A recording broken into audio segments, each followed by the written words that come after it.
মুহাম্মাদুর রাসূলুল্লাহ সাল্লাল্লাহু আলাইহি ওয়াসাল্লাম জমিন থেকে যাইতে রে ভাই 200 কুরবানি যখন ধরে যার জমিনও ছাড়িয়া যাইতরা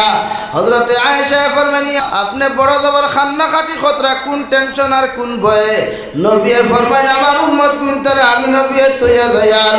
কিয়ামত পর্যন্ত আনে ওলা উম্মত হলর কি অবস্থা হইব আমি জানি না হযরতে আয়েশা ফরমাইন নবী আপনি জমিন থেকে যাওয়ার পরে দিন কি জমিনের মধ্যে বিকৃত হইব নবী বলেন আমার উম্মতরা তো দুইটা জিনিস আমি জিম্মা দিয়ে যাই আর এক নম্বর হইয়া থাকলো সুন্নতে রাসূলুল্লাহ আর দুই নম্বর হইয়া থাকলো কালামুল্লাহ শরীফ দুই জিনিস আমি জমিন আমানত হইয়া যাই আর কিয়ামত পর্যন্ত যত উম্মতে সুন্নতে রাসূলুল্লাহ পালন করিয়া চলব আল্লাহর কালামুল্লাহ হুকুমার বিধানকে জমিনের মধ্যে মানিয়া চলব